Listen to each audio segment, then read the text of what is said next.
안녕하세요. DrewBDoo, Amida. Are we doing these fancy introductions again? Can you just fucking leave me alone and let me live for 5 fucking seconds? Jesus! My gosh, trying to be cute and quiet and everything. Hello, everyone. Welcome back to yet another episode of G&A Podcast with your host for the evening, DrewBDoo, as well as... Soberoni. Yes, emphasis on the sober, as in he just sobers every fun moment of your fucking life. Yeah, no fun. Today we are here with I wouldn't say a live broadcast. We're just recording it on the same mic. Yep, in studio. In studio. In studio, aka Soberoni's room. Yes. And we have a lot of fun stuff to talk about. So too many shows. Yeah, too many shows. We have to actually catch up because of last week where I left town early. I apologize for that again. So we're gonna make up with that, which is probably will be a longer episode. Yeah, probably two-parter. Maybe. We'll see how long it takes for us to get through this. Yeah, so let's not waste any more time. Let's get right into it, starting with Akiba's Trip. All right. So this episode of Akiba's Trip was essentially it was about it was about all of them, because they started out with them being in an idol group of Nikawa, Mayo, and Arisa, getting ready for this new festival that's starting, the Akiba Fest or something. And then something happens where all across Akihabara there's a bunch of strange things going on, like looting or just random shit. And it turns out that it's people who are dressed up like Mayo, Arisa, and Tomatsu. And then they end up getting arrested, and they have to prove their innocence by going after those people. I guess the majority of the episode was just... I don't remember about the episode. There was a fight scene in it, and then the three of them... The only significant part of the episode was at the end, where the one who's imitating Mayo is pretty much like an exact clone of Mayo and ends up tricking Tomatsu into stealing his powers, or at least sealing them. Yeah, it was quite the episode. My favorite scene was like the court scene. Oh yeah, where they have to. They're like, "Oh, you guys are on trial for what?" And then like, here's a picture of proof, and then they're like, they look nothing like us. Just like three fat people or whatever, or two fat ones, and Arisa gets super offended. Yeah, that was a funny scene. But yeah, nothing. I don't know. It wasn't a standout episode. It was not very except for the last part where Tomatsu is like dead. Yeah, where he where he dies. Where he gets trapped. It's the first episode. Isn't that like the first time it's like a kind of coherent, like two-part, like a to be continued? Yeah, because the masked character who looks just like Mayo, was introduced at the end of the last episode. Yeah, in that aspect, I agree. Yeah, so that was, at least it has some kind of coherent plot now, I guess, for the last remaining episode. Yeah, not too bad, not too funny, but it was entertaining enough. So shall we move on? Absolutely. To Chaos Child? Chaos Child. All right. So I'm pretty sure they pretty much said it, and wait, let me talk about the episode before I get into it. Basically, so they go into background on how Serika was created.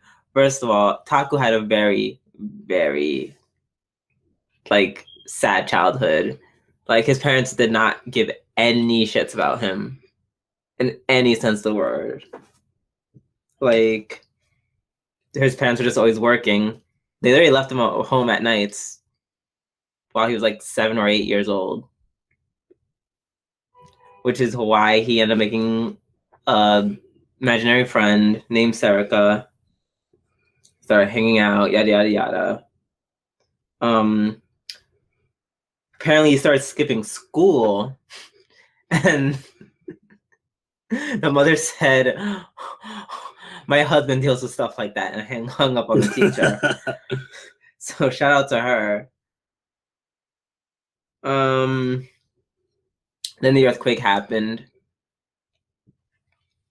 Is that what happened? The earthquake happened? No.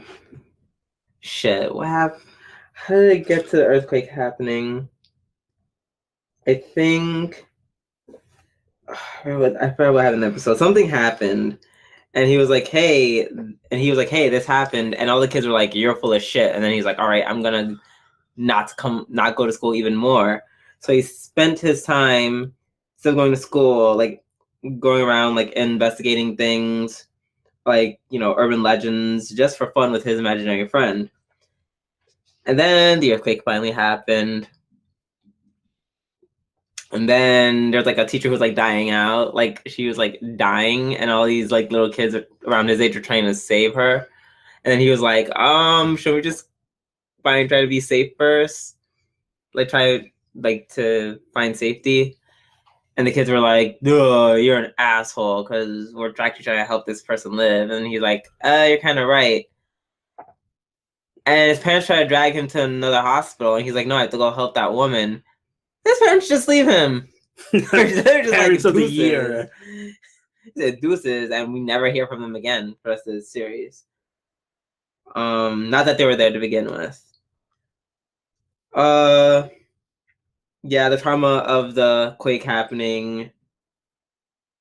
That's how Serika came to be, like actually exist. Oh yeah.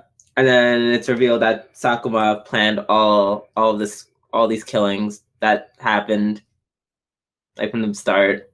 He was a researcher. He researched the Gigolomaniacs, aka psychics. And I guess for some reason or another, he sent out Serika to kill them all. And in exchange, they wouldn't harm or try to kidnap Takuru. But apparently, they went bad on their deal at some point, and Serika's like, "Fuck you guys."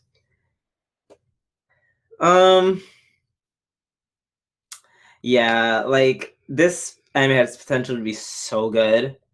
So good. It's like, as I was telling Silveroni, it was the Steins Gate that just tried too hard and ultimately failed. Because they go over, like, they stress how, like, whoa, guys, Serika is imaginary. And then, oh, sorry, I kind of just like muffled my own voice when I put my fingers in my mouth. Like, imaginary. You don't need to use hand gestures. It's audio only. His imaginary friend, and now she is real. Like, whoa, and whoa, what's that? Sakuma is the bad guy. Oh wow, I didn't see that coming. Oh wait, I said that last episode, especially because I was like, it's suspicious that he went missing all of a sudden. Like, why did they point out that he went missing? Like, that literally just gave it away. It just fell very flat. It's like an alley-oop. Like, it was a great pass, but like you just couldn't dunk the ball. I'm actually kind of disappointed. So I kind of just want the anime to be over with, so we can just leave it behind. I mean, that pretty much sums up how I felt about Chaos Head, which is why I was not very excited for Chaos Child. But I guess moving on. Mm-hmm. The first of our two-parter from omitting last week is Demi-chan. So the first episode of Demi-chan was the Machi one, right? Yeah. It was Machi being Machi. So in the trend of everyone getting their own episodes, the first half of the episode was all about Machi kind of being jealous that Hikari kissed Takahashi on the cheek. So she tries to get in on that action, and she ends up overdoing it to the point where she like trips and falls and almost kills herself because she drops her head. And then Takahashi does like this slow motion, like grab to try to save her, but she ends up catching her own head, and he just looks like an idiot. And he just yells at her for putting herself in. Not no reason. She was kind of being stupid, and, like getting in his way. She was being stupid, but for context, he was carrying like a bunch of heavy boxes. That's not why he yelled at her. He's not like he was. No, he yelled at her because his pride was hurt a bit, and then and for his reasoning was she put herself in danger and yada yada. Anyway, irrelevant. She took it way too hard and like started crying. He yelled at her and ran away. Like, he didn't have to like raise his fucking voice and everything. Like I've never seen him get mad at any character like that ever since the beginning. Well, yeah, because he's normally a cool and calm and collected character who never gets. He was like, "What the fuck, Machi? Right, he wasn't that bad. He was honestly, I thought he was like not that angry. He was just like, "Don't ever do that again. That's dangerous. You can hurt yourself." Except he said it in a more excitable voice. In a very loud, we call loud voice, angry voice. Yeah, okay. And then, they eventually apologize and get over it. Second half of the episode was I hated the second half of the episode.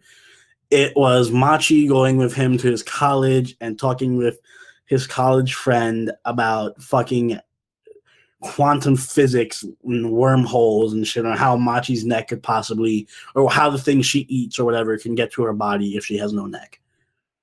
It was literally half an hour. It felt like 2 hours of I feel like if I wasn't so tired from watching anime after anime after anime in a row, but it was just like the first anime I saw and I was alert, I think I actually would enjoy that part. But because I felt like I'm just like, what are they saying? No, it's because I don't like. All right, I do like science, but it's not this type of show. Like that's spiel I would accept in something like Chaos Child or Steins Gate. Not in. It was very Chaos Child. It's like they went into depth with all these like explanation of wormholes. It was on point and it was different. I don't think it worked. It was really dry and like it was just rambling for like 10 minutes about wormholes. So I didn't like that second half. First half was meh. I think Machi's episode was the weakest of like their characters having their own episodes. Yeah. Agreed. So, the second episode we saw was what happens in the beginning of the episode? It was right. Thank you. I totally forgot. No, they're trying to come up with plans for how to keep Hikari and Yuki warm cool during the summer. And then while Takahashi's thinking up plans, he runs into the vice principal, who's kind of just like, you're getting too close with these girls, and maybe you should chill a bit and let them hang out with other classmates and go to teachers who, they're relying too much on you. Basically, they come to you with every problem, and they're not seeking out help from other teachers. Which, point one, I think was stupid logic, because he's obviously the most intelligent person when it comes to demis in the whole school, other than Saki, and they talk to Saki all the time anyway. So it's kind of like if you were a science teacher and then the principal was like, listen, the students are coming up to you with all these science questions. You got to back off of them. You got to let the English teacher handle some of the science questions. Like, no, they're coming to him because he knows the most about demis, so he's the most helpful person there. That's my only hang up. I don't agree. I know where you're coming from. I just don't agree with that 100% because I know what the vice principal is saying, because I've been saying it since day one. Like, they can't, I don't know, like, it's definitely like a crossing of boundaries if they feel like they can rely and hang out with you every second, every time. And I get their demis, but just the fact that they're going to you to talk about their demi natures while you, and yes, he is a science teacher, but there's a difference between a science teacher and like a research fellow at a research facility. Huge difference.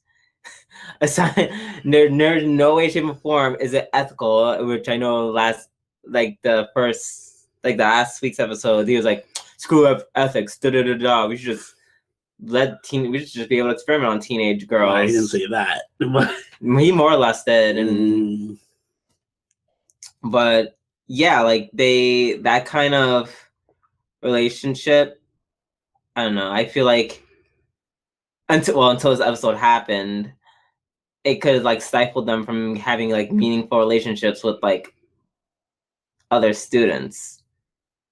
Like it took that fact being shoved in their faces to realize like, oh wait, we kind of just hang out with like a teacher. That's our only friend. I'm like, Takahashi isn't going to be there for you until college. Or maybe. No.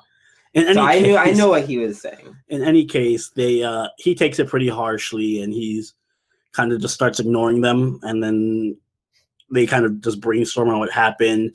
Hikari ends up running into one of the students, and he tells her what happened. And they do this super, super heartwarming, cute video where they sit down and explain all the reasons why they appreciate Takahashi. And Hikari sends it to him in an email. And he's like sitting on the beach and just watching it, and he just starts tearing up. Hikari comes out of nowhere and sits next to him and just tells him her version of it, like why she appreciates him so much. He almost starts crying again. And it was, I don't know, that whole heartwarming scene was really great. It was. I really enjoyed it. Good. And then he goes to school the next day, and he's going to tell the vice principal that, you know, he's still going to stay with the demis and do what he has to do. But then the vice principal kind of cuts him off and is like, no, listen, I understand. I was too harsh. And he points to them, and they're hanging out with friends and stuff with other classmates. He's like, whatever you're doing is working, so keep doing it. And that's kind of where it ends. And it kind of really, really felt like a end of the series episode. Yeah, except it wasn't. And next week is like, I think, a swimsuit episode or like a beach episode or pool episode or something. Because he's like, it's summer. Yeah, it's like, it's summertime. So I like how it had that kind of finality feel to it, but it wasn't the finale. So I'm hoping that the finale ends on a like more upbeat kind of comedic happy note. Mm. And I hope it gets season 2 because I really fucking love this show. Yeah, I need the season 2. See, that wasn't so long. Yes, it was not. On to Fuka. So, as I said last episode on the podcast, Fuka finally quits the band. And everyone slowly drifts apart because they're like, oh, without the main singer, we can't do shit. There is a gratuitous fan service scene of... As always? No, it hasn't been one for like 2 episodes, but now it came back, and it shows just Sada, the guitarist, like she's just taking a shower, and I'm just like, oh okay.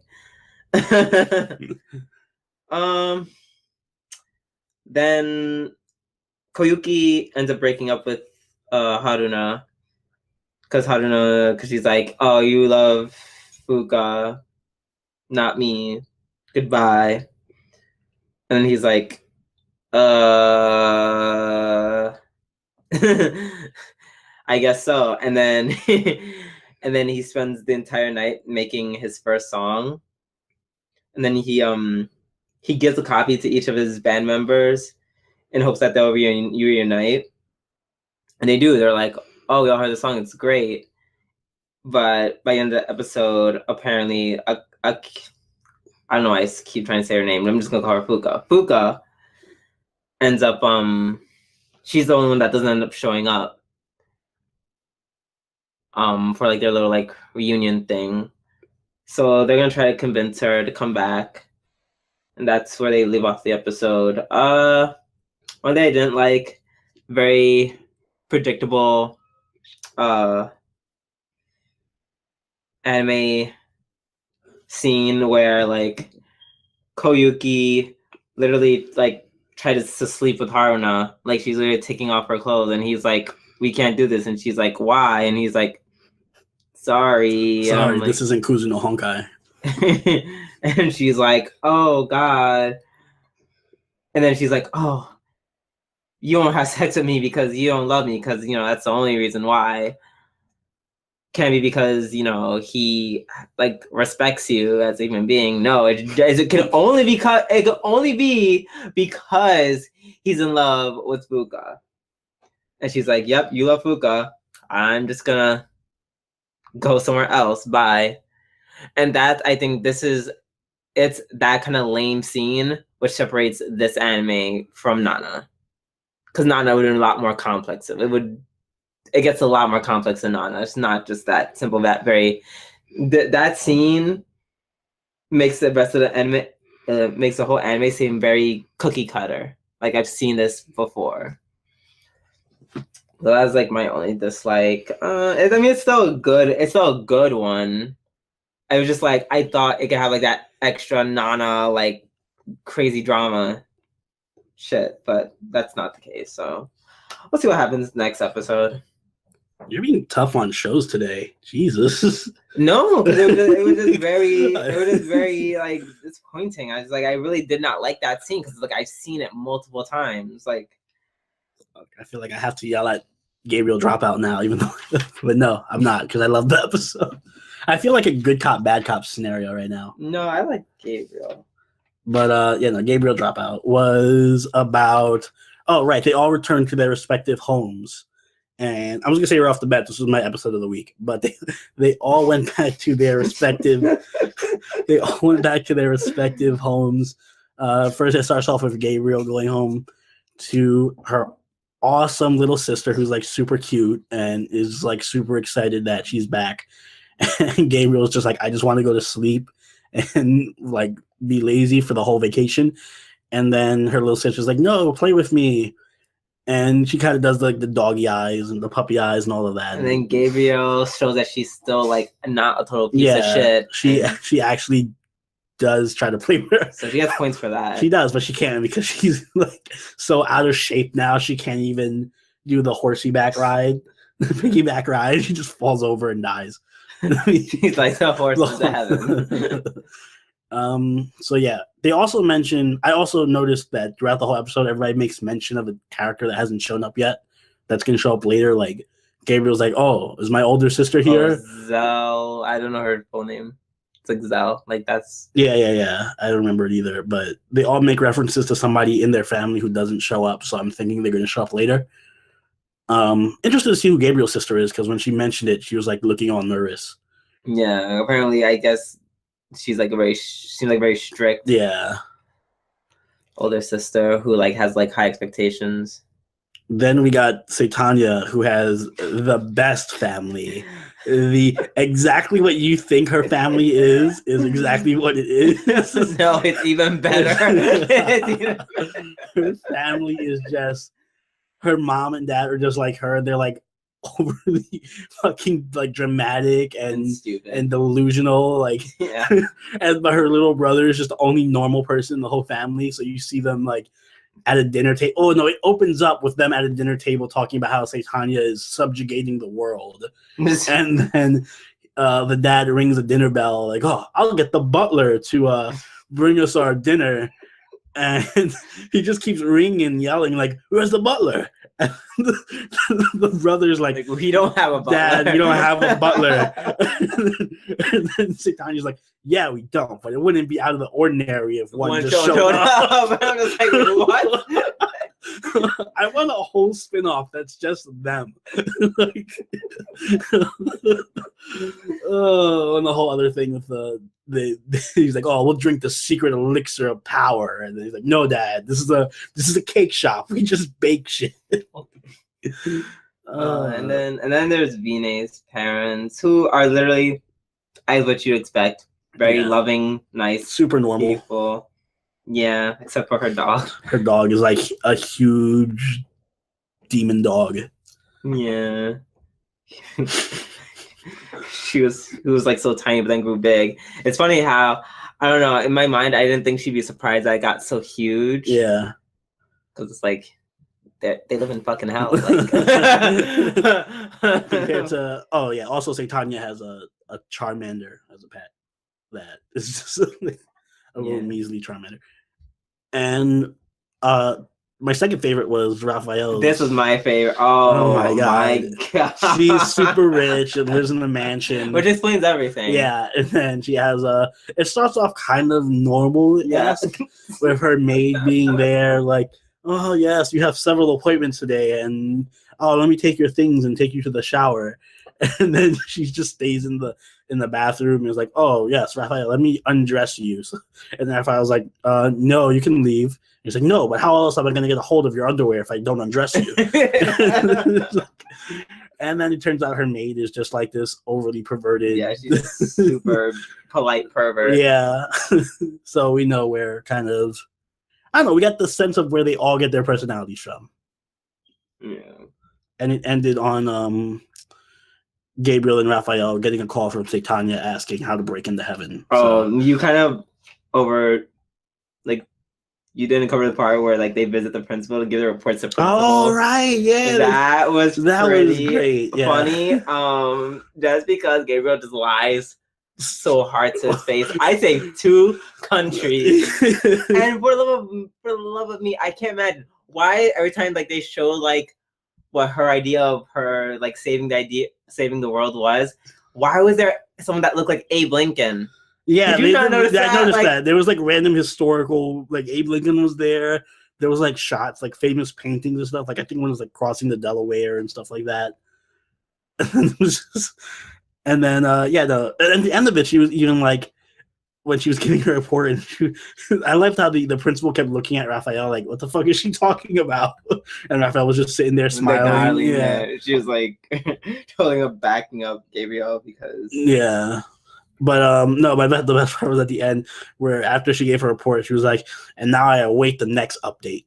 Yeah, right. But yeah, no. So that was my favorite episode of the week. Yeah, it probably was mine, so I can think of another one. But yeah, that was. I forgot how like good that episode actually was. Yeah. Next up is Maid Dragon. Maid Dragon. Okay, here we go. It's a Christmas episode. Toru is asked to put on a Christmas show for a bunch of old people by the marketplace people. They decided to do a play based off of I think based off of the Little Match Girl because very loosely based off. Because it started out so normal. And then there were demons and magical girls and yeah, it was a hot mess, but in a very entertaining way. I'm really impressed that they didn't like kill any members of the audience. Yeah. It was a funny episode. No, it was a funny episode. That's pretty much. Yeah, that was pretty much the episode. But towards the two small things. One, the scenes where Kano's asking for Santa Claus to come. Oh yeah, those were the best. Those were actually funny. My favorite parts of the show, of that episode. The scene where there's like they put the chimney in and there's like a bunch of signs pointing to it, like "Come here, Santa. Kana is here." Or whatever. Good girl. Good girl here. And then they have like that one part where they like go for like a ride. Kobayashi and Toru. Yeah. And I'm just like, but why? Like in the middle of like Christmas, like aren't you literally dead from the cold? Yeah, I don't think it'd be too. And she was just out in like a light jacket. Yeah, I mean, there's being drunk, and then there's like hypothermia. And then like the very last scene where Kobayashi tries to sneak in like her present for Hana, and Hana kind of like wakes up, and then she just stays up. Yeah, she stays up for like a few hours just waiting. She just sits waiting. For Santa. And then Kobayashi's like stuck in the corner of the bed, just like being as still as possible. Yeah, it was an entertaining episode. Yeah, it was a purely just fun, comedic episode. It was fun. Very sweet. So Konosuba, this also happens to be the final episode of the season. So I guess we're just gonna have a quick review of it after the episode synopsis. But this episode was actually really action packed. super Yeah, it was like a action-packed. mini movie almost. But so after the whole mob shows up, Aqua escapes, and they end up going to some hot spring facility in the reservoir. Yeah, the reservoir.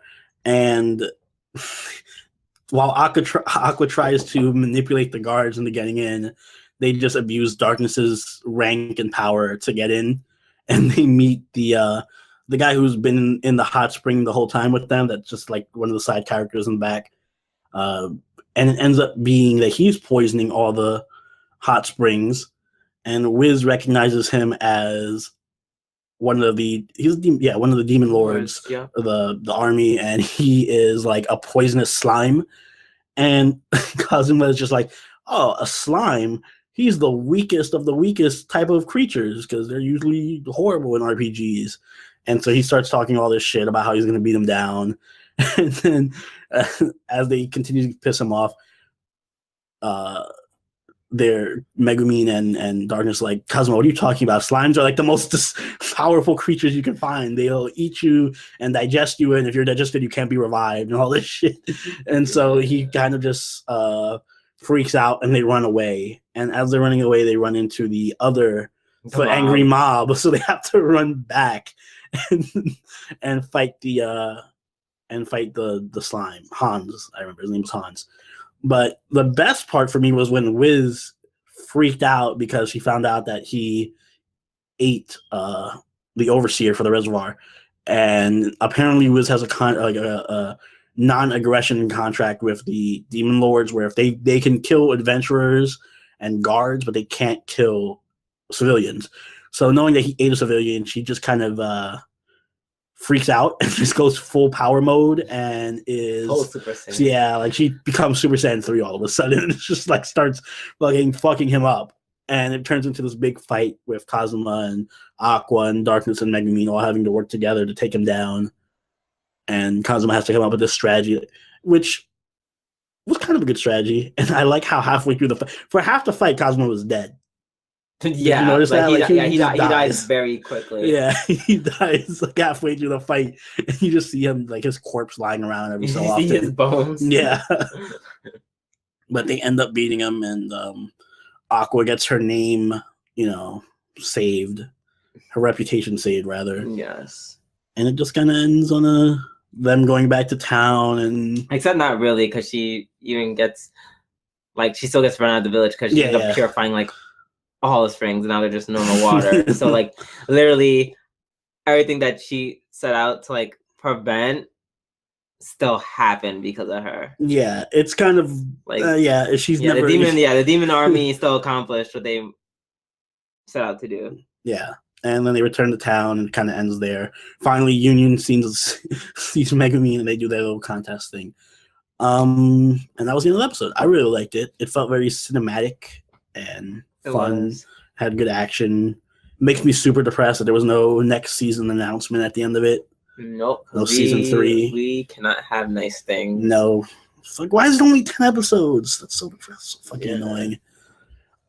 Our general review impression of the season, at least for me, was it was a little slow at first. It was funny, just wasn't as funny as was season 1 at first. And then that Darkness episode just and then it just went right back on track, as far as I'm concerned. I think it's hard for me to tell which season's better, because it's like season 1 is steadily just great all the time, and then this season it had highs and lows, but its peaks were higher than anything in season 1. Like that Darkness episode. That Darkness episode is still the best episode of the series. It's the best episode. Yep. Yeah. I actually want to watch it again. Even the episode the first episode when they're in the village with Darkness and Kazuma walking around the village with the Axis cult. That episode was better than probably anything in season 1, I think. That there was so many really, really, really great episodes in the season. Yeah, really strong episodes. Yeah. So overall, I'm thinking 8 out of 10. I'll give it a 9 out of 10 because I guess I'm the Paula Abdeen of judging. You're the Simon. I'm the Simon Cowell, yeah. The only reason I'm not giving it a 9 is because it wasn't consistent. It was a slow start, so I can't can't say definitively it was better. I'm just biased for darkness, and the darkness episode was literally just everything. Like that, I think I would give it an 8 too if it didn't have that darkness episode. That one darkness episode gave it a full point in my eyes. Well, in my opinion, by the way, my grading system is 5 being average. So for me, 8 is fucking great. So no. All right. Next up is Kuzi no Honkai, which we will not spend 40 minutes on. We won't. Actually, I think we agreed on this episode a lot. Mm-hmm. So you go. Oh, that's me. Yeah. Okay. Right, no, I have no notes on this. Yeah. It's literally, this episode is just Hakane trying to be humanized. Just like her trying to seem humanized after all terrible, awful shit she does. It goes into like her whole like, I'm just doing this because it's all I know how to do. All I know is how to do is get attention from men and be loved and be a slut. Like that's all I know how to do. I'm good at it, and I like seeing women get fucked over because they're not as fortunate as me. She starts out with her just sleeping with Mugi, knowing this, and Mugi does. It's funny. It's like Mugi then essentially gets just as bad and inconsistent as Hana. Funny enough, and he's just like, I want to try to change you, but I can't. But sex is great. But I want to change, like all these conflicting ideas and notions that he has within himself. So he's struggling with that. And while Akane is just rubbing in his face that like he can't have her. Like, oh yeah, by the way, I'm going out with Kanai on the weekend. Deuces. Yeah. And he's like, don't go. And she's like, I'm going. So she goes on a date with Kanai, and she's like, whoa. She's like, wait, this guy isn't trying to have sex with me. He just wants to talk about penguins and go to an aquarium and have an honest date. What the fuck? And that's not an exaggeration. That's like almost verbatim what she says. Yeah, I'm not kidding. Yeah, that's very much what she says. And then he's like, man, this is boring. I'm going to just dump him real quick. And then, to help her get dumped, or to help her dump him, I should say, then that, well, I don't know. I still don't know his name. Fuckboy Chad. He comes out of nowhere and he's like, oh, there you are. Oh, by the way, this girl's a total slut. Yeah, she just sleeps with anyone. She just really loves men. Like, just totally bashes her. Even the girl who was with him, like, smacks him upside the head. It's like, hey, you're being a little rude, which I agree. Like, Akane is trash and she is a slut, but, like, well, you're no better. Yeah, she's like, you're just as big a slut. Yeah, exactly. Like, you're just as slutty. Like, so stop talking all this shit. And then he says all this shit, and then he runs away like a bitch. That was weird. That's a weird part of the episode. Like, he just calls her a slut. Like, you're a slut, and then runs away. Like a 5-year-old. Exactly. So just like, I'm just like, girl, bye. And then she's like, yes, Kodowa-chan to this. And she's like, yep, I'm total slut. I'm awful. I use men like awful. Like, let's just not anymore. Say his last one. Bye. And he's like, no, that's okay. You can still be you. Like, you do fine. You. And then, yeah, essentially, and she's like, oh, I think I found my true love. Like, and then the episode ends up kind of with Mugi reflecting on the conversations that he had with Hana. And then Hana's just like, yeah, I kind of get where you're at. Like, I get it too, but I'm above all that shit now. So, deuces. Hana was like sage mode. And she just leaves. I'm just like, yes. Fuck you. No, not you, people who are watching. I meant that to Oni. So I was gonna say something nice about Hana, but fuck that now. But anyway. I don't need you to say anything nice about her. She is nice. Anyway, this episode's not about her, so I'm not even gonna comment on her. But I love this episode because it focused on Mugi and Akane, and Kanai actually did something cool for once. But I just like how it kind of like Mugi is a kid at heart, and he's beginning to realize that he's a kid still, and he can't do shit to Akane because she has so much more experience and knows what she's doing, and it's clear he doesn't know what the fuck he wants or what he's even doing anymore. And just watching him like devolve and break down like that was kind of really, really interesting. Also, my diagnosis of him is he just has, I told you this, but he has pretty woman disorder where he just has like this power hungry fantasy where he's like, oh, I'm gonna take Akane, this lowly slutty girl, and make her mine and make her loyal to me, and she's gonna be like my trophy essentially. I'm gonna change her. And Akane is just pretty much like, yeah, good luck with that. And now he's beginning to see that she's just using him and he can't really do anything and he doesn't know why. Like half the episode, every time Akane talks to him, he's just like, fuck, what do I say? I don't know. So he's just like really being pussy whipped and really being stupid and really being a kid. And versus Kanai just showing up and being like, no, I know what, you can do whatever you want. I don't really care. And being the one in control. So, I mean, it's just a good case study on the difference between how a kid views romance and how an adult views romance. Yes, and how in some ways, just because they're adults, like they can still view romance in very childish ways. Yeah, because like I said, hers is she's very simple. More like as you think about it, it's really simple. Like she's like, I need the attention of men to validate myself. Like that's literally it. Mm-hmm. That's it.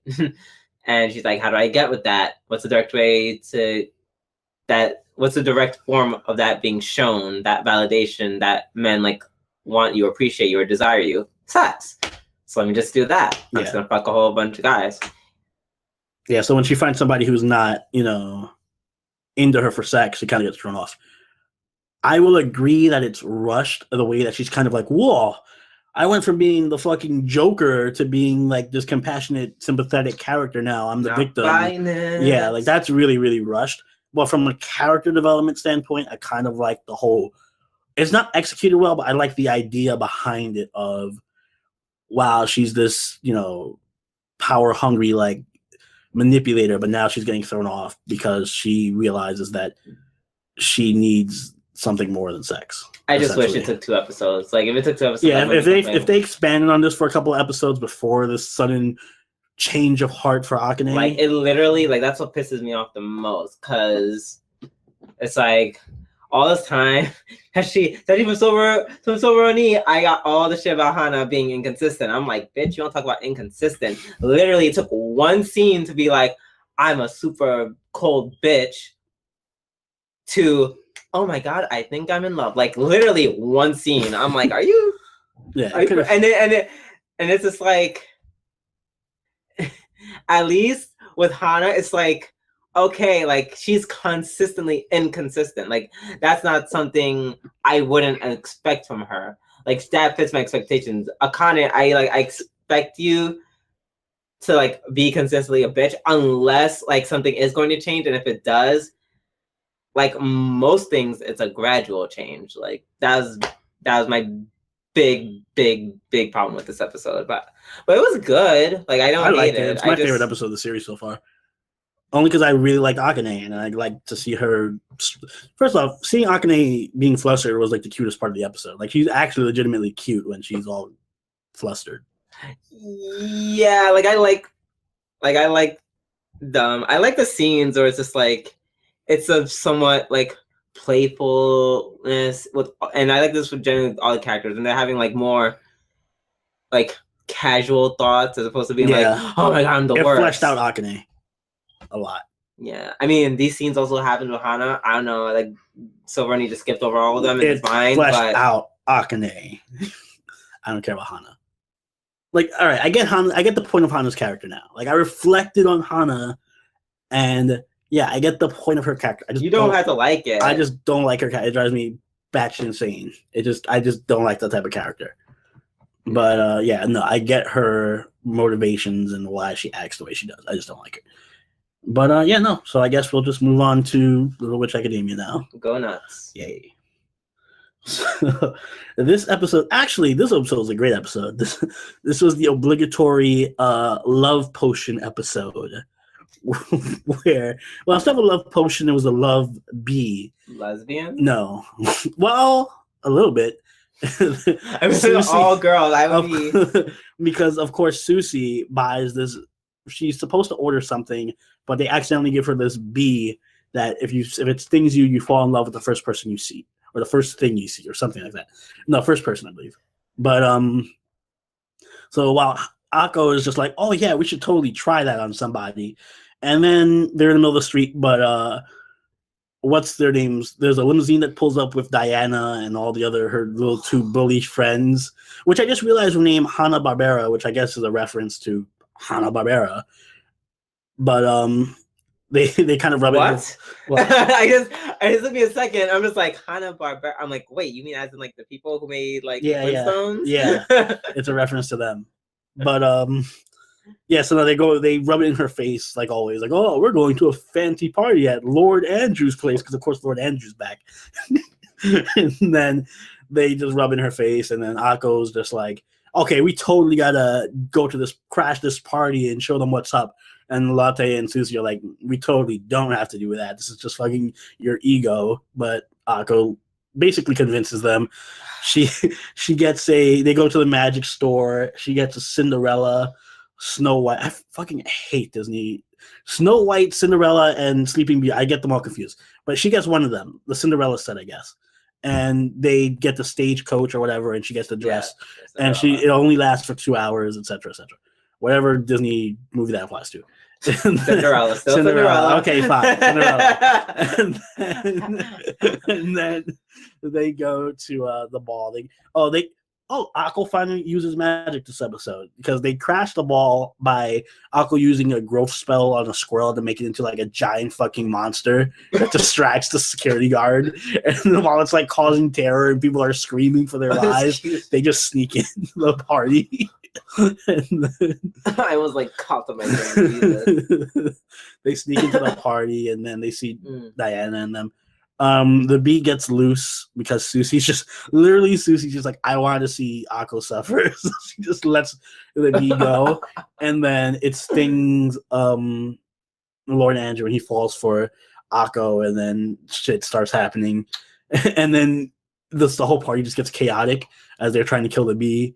And the whole episode is just the bee stinging different people and having them interact different. Like, it stings Diana, and she falls in love with Akko, and then Andrew and Diana are like fighting for, like, competing for Akko, and it ends with no, it doesn't end well. Also, Diana gets stung again while she's looking at a reflection of herself, so then she just falls in love with her own reflection. Not surprised. Yeah. And it was just, the whole episode was to build up the relationship between Andrew and Akko. So I guess they're really shipping them hard. This is like the definitive romance in the show. Also, surprisingly enough, Latte and Andrew's like blonde-haired stupid friend are a thing now, because at the end of the episode, after the potion wears off, because he fell in love with her because of the bee sting, but then even afterwards, he was like, hey, I think we're good with each other. You want to go to the library sometime? And then she turns him down and asks to be friends, but then he's kind of like, yeah, we'll be friends for now and work our way up. So, I don't know. It was overall a good episode. It was funny. It had some good romance elements to it. It was fun to see Diana get fucked up by the bee.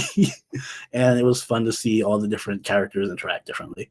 Mm-hmm. And to think, this all happened because Susie just couldn't get her 10-inch black dildo. Yes. But part of me wants to believe she bought the bee on purpose and just did it to troll Akko. Because I think at one point in the episode, she just literally, Akko's like, why are you doing this? And she's like, there's nothing that brings me more pleasure than just fucking with you. Yeah. And that's why Susie is the best character. Agreed. Next is Kiss Cut a Big Bang, correct? Yes. Super fast. All the units, essentially, once they're at their training camp, they all shuffle members for dorming and chores. So like imagine like if at a camp you saw like NSYNC and Backstreet Boys, and then they were like switch members, and they all started switching members left and right. Essentially, that's what happened. Then a dance instructor collapses due to heat stroke. They tried to make Nagashi Simon, but they end up buying the wrong noodles. Then they decide to make udon. And through this whole process, they build, friendship and unity between the idol groups until they make this giant, over-the-top, crazy, stupid mechanism just to make udon. And they do it all from scratch, which is so pointless in real life. Like no one would ever do this. And yeah, they essentially make the udon. Udon comes out great. The instructor said he wanted or they thought the instructor wanted him to say what did the instructor say? In his sleep, yeah, because he was kind of unconscious. They thought he said Nagashi Simon, but then it turns out he was trying to say you should give them sexy eyes or something, which apparently sounds almost similar. So they're like, we kind of just went through that for nothing, ... and then just all laughed it off. And yeah, that's the end of the episode. Nothing too great about it. It was just another episode. I hate Adam. Next. Yep, we all hate Adam. Whatever that is. Masamune-kun. So this episode was crazy. Yeah. It was because of course it was the day of the competition for Sleeping Beauty. Is it Sleeping Beauty? Yeah. Sleeping Beauty. I hate to have this as a theme in two different shows. So Sleeping Beauty, there's the competition for Sleeping Beauty. Masamune gets a cold. And to prove that he's not sick, he ends up going to the rooftop naked and screaming. Sorry, correction. It's Snow White. Snow White. I get those two confused. Snow White and Beauty. Snow White. Forget everything you just heard. So it's the Snow White play, and so Masamune's sick. The day the play happens, they take him to the infirmary, or Neko takes him to the infirmary, and he gets kidnapped.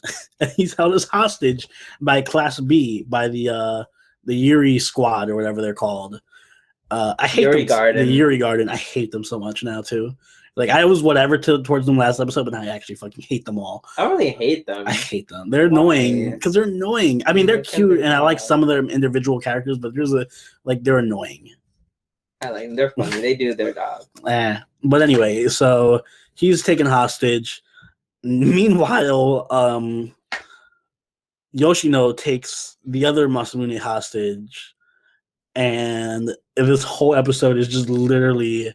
It could have been an episode of 24. I was waiting for the 24 thing happening because it was a countdown to when the play starts, and both sides trying to get a hostage negotiation, so looking for the other one, and then eventually it works out that Masamune escapes, and he's kind of just laid back. Oh no, the other Masamune is. Held captive. So, and since their play is first, they're gonna lose. They're gonna lose by default because they have no one to play the prince. And then they're like, oh no, their play is actually starting right now, and they're doing it. And Aki's kind of just being like, I'll play both roles somehow. Yeah. Somehow, I'll be the prince. Man show. One man show. Yeah. Excuse me. And then you just see Masamune just running off to stop her, or I guess take the role. So. It was a fun episode. It was a really unique twist on a drama competition. It just turned into a hostage standoff. Yeah, a few things. One, and I hate this. I honestly hate this because, I'm all for gay characters in anime, but apparently that doesn't get to happen in Masamune because Koju likes Neko, and now they're going to try to make that into a whole thing, Which Oh was I forgot about that whole annoying. subplot. That was really forced. It was like it was incredibly they've seen each other forced. before. This is not their first time meeting or anything. Like, oh, I hate that. I actually hate that that. was dumb. I do like, however, when I just call him Fat Massa. When Fat Massa shades the original one for the wall slam technique.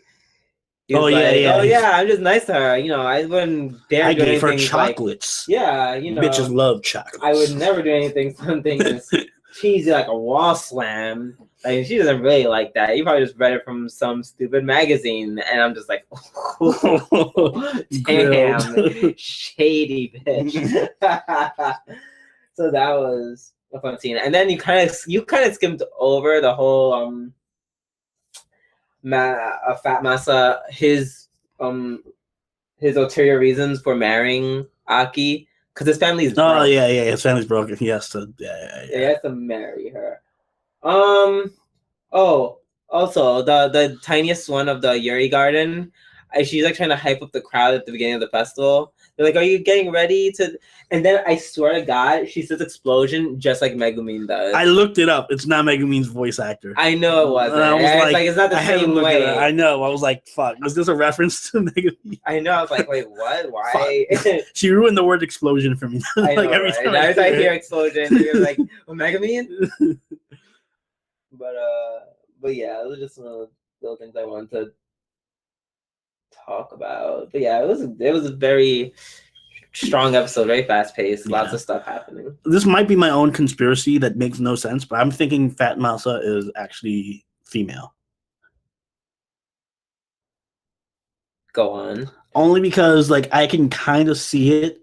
I could kind of see him having some feminine features, and it would explain why the Yuri Garden is so open to him if he kind of just let that slip, like, oh, by the way, I'm a female, just posing as a guy. And it would kind of explain why he just suddenly walked into the female dressing room, like, oh, I was looking for a place to change. So I guess those kind of, I don't know. Maybe that's me reading too much into it because I'm like super alert about this series now. But yeah.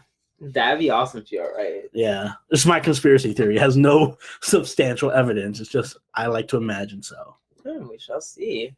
Yep. Yeah. Fuck, say red. Well, good luck.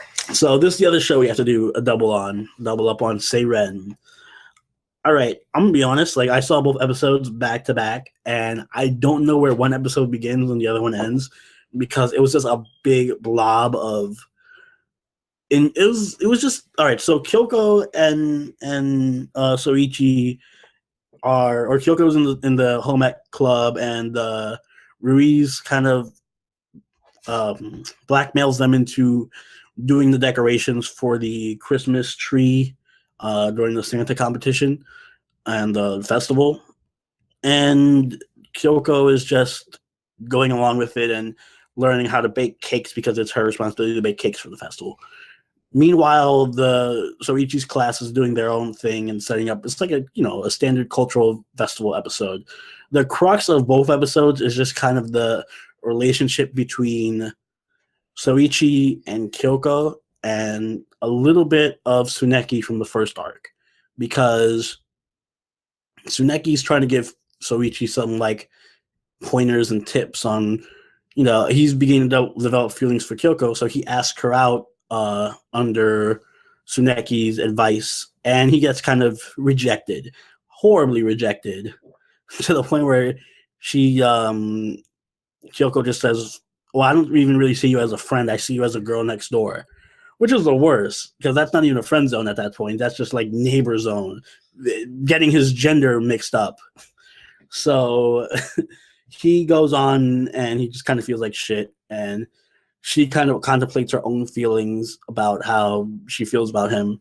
And both episodes are just them interacting that way. It's nothing really stand out happens in either episode.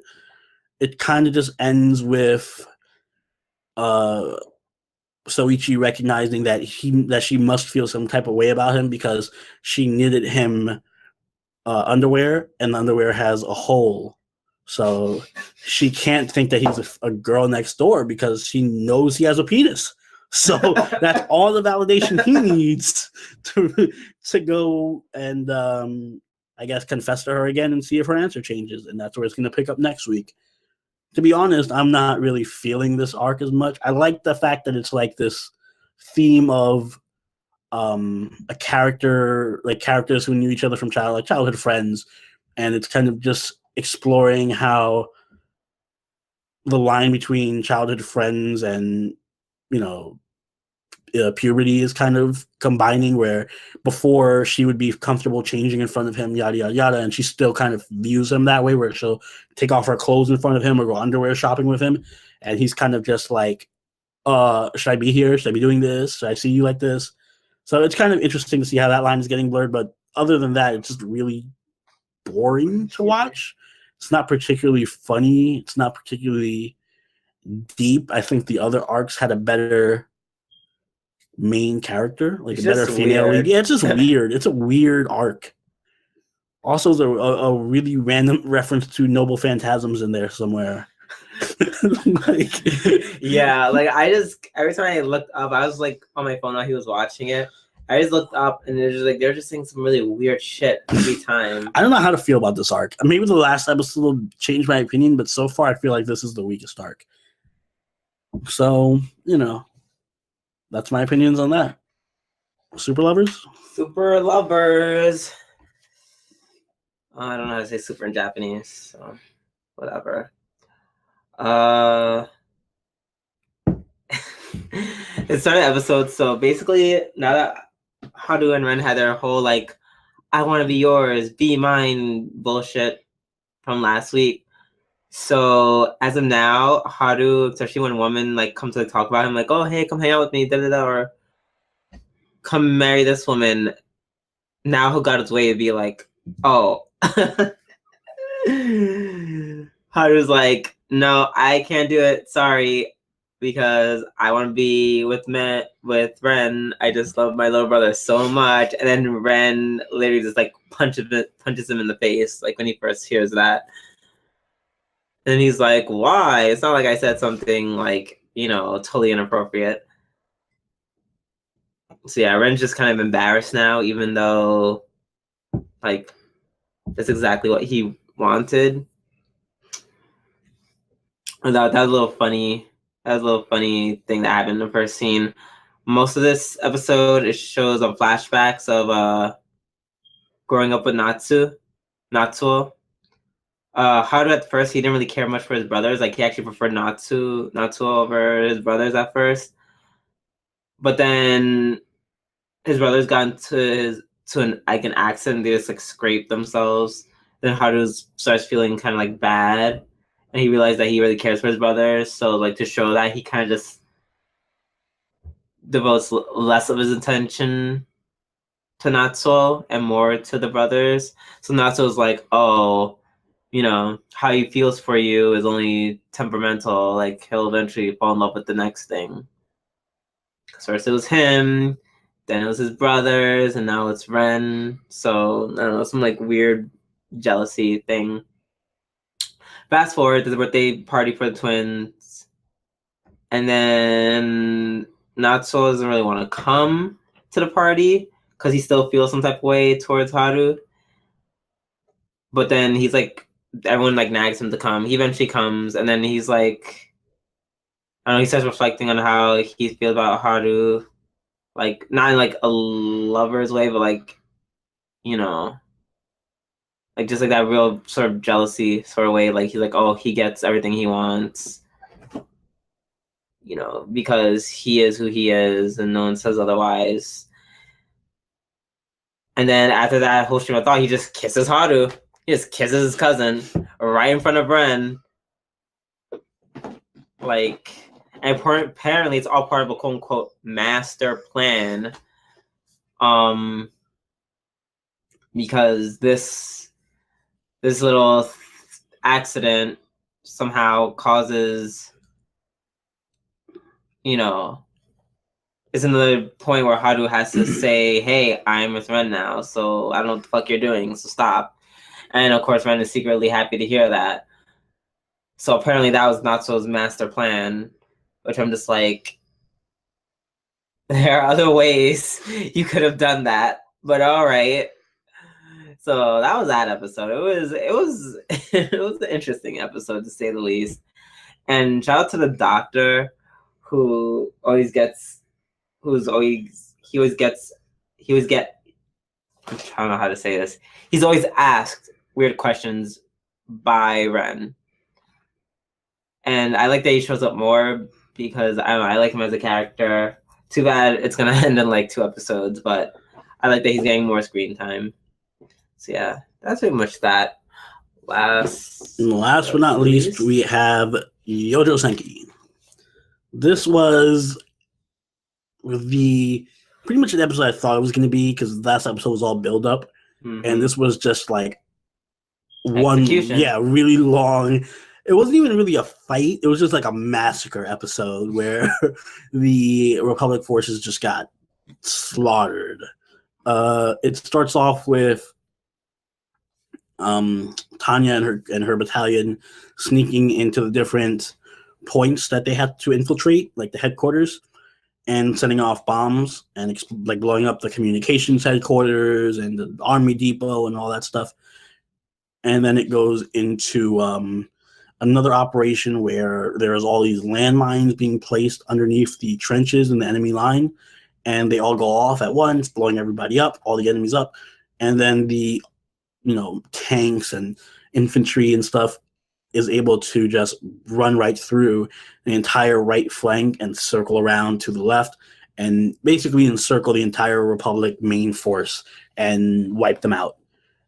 And the whole episode was just like a tactical breakdown of the strategy, which was awesome because I like seeing that kind of in-depth military strategy in an anime. And it ends with Tanya and her crew being like, oh yeah, this is so great, this is so easy. We're going to pick off all the enemy stragglers and go home and celebrate with a lifetime of beer and shit. And then, of course, they run into the guy who was resurrected, who Tanya supposedly killed a few episodes back, and now he has like these magic bullets or something, and he just picks off one of Tanya's wingmates and kills him. And it sets up the next episode being a battle between Tanya's group and him and his group.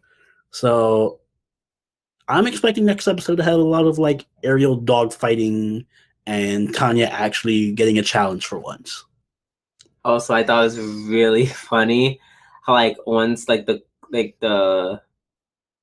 code name, like if the mission was a success, was like hail the fatherland. And I jokingly turned to Oni and I'm like, what would be the code name if it didn't work? Like, we're fucked. Yeah, just fucking pulls out a gun and shoots himself in the head. Oh my God. It was a fun episode. I mean, it was really well executed. I wouldn't say it's a fun episode. It was fun for me. If you like watching people get totally slaughtered, then I guess very fun, lighthearted episode. It was a good episode. No, it was a good episode. It was a lot of I think the series is lacking so far is actual battles because it's mostly just like strategy and then watching the strategy be executed like flawlessly and seeing everybody be massacred. So I'm hoping next week we'll have a actual good battle where it's like the whole episode of Tanya fighting this guy and, her taking some losses and maybe having to actually do something besides. Oh my God, I'm going to be so distraught if Victoria dies. I really doubt Victoria's going to die. That'd be horrible. I'd be so fucking sad. She'll probably be the one who ends up killing him. Like she'll just totally like we talk about like how she's all like I'm just a happy-go-lucky soldier, and then meanwhile she just goes on killing people like. Oh yeah, that episode started off with her like assassinating somebody. Like yeah, they have to break into like an abandoned building what they think is like HQ, and she just goes up to the guy and just like knifes him right in the spinal cord. Yeah. And just keeps it going. She's not as innocent and cute as she seems. Yeah, also last episode where the other guy was like, oh my God, I killed all those, like, at the time, innocent people. And she's like, it's okay. It wasn't it was orders from above, so you're not responsible. Yeah. Take it easy. Yeah. She has a weird streak to her. Yeah, I know she's gonna be like all smiling one episode, and like next episode she's probably gonna end up killing like the dude resurrected by God, like fucking tear fucking his fucking throat out or something. Yeah. But yep. So that's about it. Yeah, that covers everything. And yeah, another week, another day, another week, another slew of shows of anime and stuff. I finally caught up, so thank God. So no doubling up next week. Yes, no doubling up next week. Hopefully we'll have a much shorter episode. Yeah, we will, because there's no Konosuba next week. Infinite tears. Yeah, sad. If you guys like this, please like, comment, and subscribe. We really appreciate it. You know, it helps us out a lot in the long run. Yep. Check us out on Twitter. I'm actually starting to get the hang of this Twitter thing. Yes. Drew's doing a great job on Twitter because I have no idea how to handle that platform at all. Yeah. I don't know what a tweet is. Yeah, me neither. But we're learning. We're learning. Yeah, I just type words and I'm like Facebook, kind of. Yeah. But yeah, thank you guys so much for watching. Yeah, and until next week. Later. Until then, bye. Later, guys.